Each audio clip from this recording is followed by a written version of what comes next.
Working remotely became a habit for almost everyone since 2020, and we actually got used to this. Stay at home, work from home. Definitely for some people, working from home was always a challenge, but the majority of opinions that I hear these days that working remotely is the best way to the work-life balance. But is it really true? Hey guys, this is Chris. Welcome back to my project management sandbox. Here we talk about managing projects, career in tech, and professional development. I'm working remotely for over 5 years by now, and I definitely cracked this lifestyle. And you know what? Having a background in this environment definitely gives me an ability to judge. And did you know that working remotely, we actually work more rather than if we were going to the office? And I'm gonna tell you why. Working remotely was always an essential part of the IT industry. What comes to your mind if I say he or she works remotely? Most likely it's gonna be a girl or a guy in the coffee shop, or maybe at the beach, in the bar, sitting there with his or her laptop and typing something, or probably someone on a couch taking coffee and talking with colleagues on a video call, right? But what is actually hidden behind? By the way, let me know in comments, what do you think when you hear that someone is working remotely? Issue number one that comes to my mind is that you do not have any business day limits. You are not limited with the time when office opens or when it's closed. Moreover, if you are working with people who are distributed around the globe, most likely you're going to be dealing with multiple time zones, and this means that sometimes you need to start earlier, sometimes you need to finish later, and this extends the duration of the business day enormously. And in many cases, it's really challenging to track how many hours have you eventually worked today. And not only this, thing number two or issue number two is there is no breaks. You know, as I have mentioned, you are working with multiple people, not only considering the fact that they are distributed around the globe in different time zones, but they also have their own schedule and their own biological hours or whatever. What I'm talking about is that if you need to make a break for lunch, not necessarily your colleagues need to do breaks at the same time as you need. And sometimes you need to be a bit flexible and maybe shift your breaks or even eliminate your breaks. What I have noticed in some cases, I even forget to make breaks because I'm so much engaged in what I'm doing. I'm so much involved in my work that I just simply skip the break. So I either eat in front of my laptop, which is really not healthy, or which is not better, I may even skip my lunch and shift it to the end of my day when I can take meal with my family. But breaks are not only lunch, right? Break is the time that you can dedicate for having a rest, for going for a walk, or maybe going to the gym. So when you work remotely, chances are that you're gonna be skipping this opportunity and even eliminating it from your daily routine. Issue number three is no privacy limits. So when it comes to extending your business day, it also comes to extending your privacy limits or your comfort zone. From the perspective that there is no break point when you just stop working. Your work is always with you. If there are some crunches, if there are some issues or challenges on your projects, this is something you are focused on permanently. So Slack and mailbox is something that I'm checking first time when I wake up, and the same thing, this is something that I check last thing when I go to sleep. And if your work is with you in your bed, this is definitely a problem. Evolving this topic, here comes the issue number four, and this is complete integration.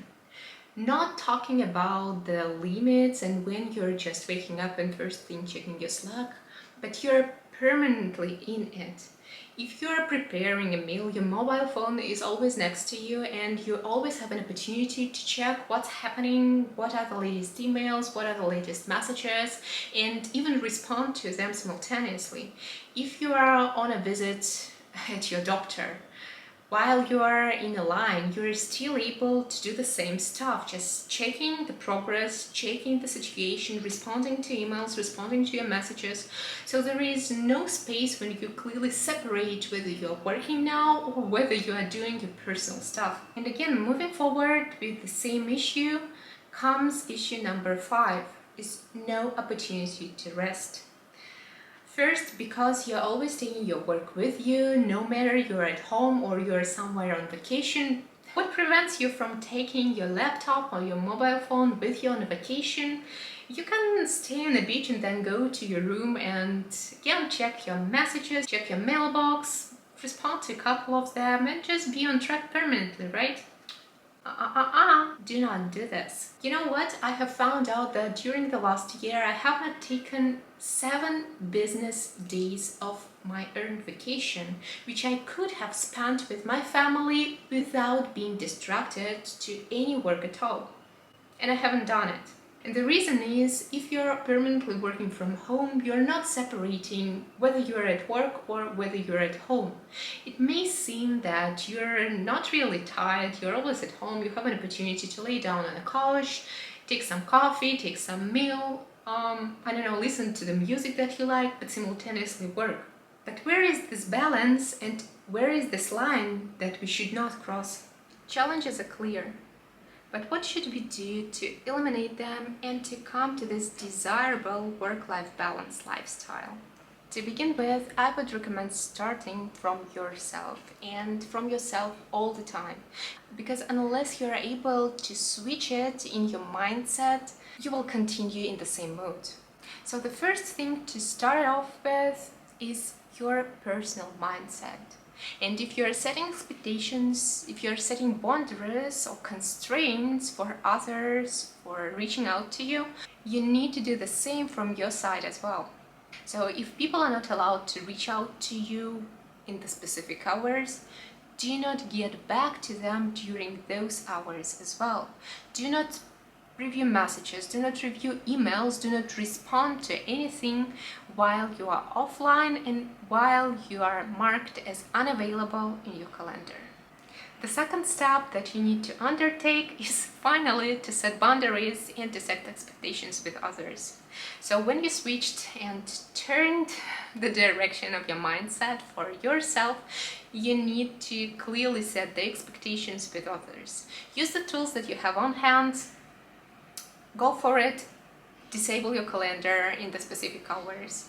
Allocate the specific period of time when you are going to work. For instance, you need to work 8 hours a day. Find out where those comfortable 8 hours are for you and set the appropriate availability in your calendar. Also, do not forget to change your status in messengers and in the mailbox when you're offline, because that might be embarrassing and misleading for people. For instance, in the calendar you're not available, but you're available in Slack. You are not available in Slack as well during the same hours. Next thing is breaks. Breaks are really underestimated, and having a break during the day will really help you to recharge. So plan those breaks. If you do not like to take lunch, plan a break for going for a walk, or plan a break for going to a gym, to a swimming pool, or simply plan a break to rest. Give it a try, make breaks during at least 1 week, and I guarantee you will see the difference. Another cool thing that I have found out for myself that was really helpful is disabling notifications. If you have a timer, set the timer for it so that notification is going to be disabled during the time you're not available for communication. What I actually did myself, I have turned off all the sounds and push notifications on all the devices. And when I'm working, when my business starts, I simply frequently check them manually. Like, I do not see any notifications. If I know that I'm working, I'm opening like Slack in my second screen, and I permanently see, just throwing a glance there, that something is happening. Yeah, I have some new messages, I have some new threads that I need to respond to.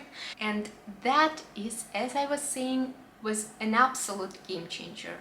Because you simply do not think about the necessity to turn on and off the notifications, and you know when you're available, you're going to check them frequently, so you will be able to respond timely to the messages in your hours of availability. Probably that would not work for everyone if you need to have those notifications, because when you do something you are absolutely concentrated on this piece of work. Feel free to enable notifications when you're working, but just to let you know that this could also be an option in a way that I prefer to do it.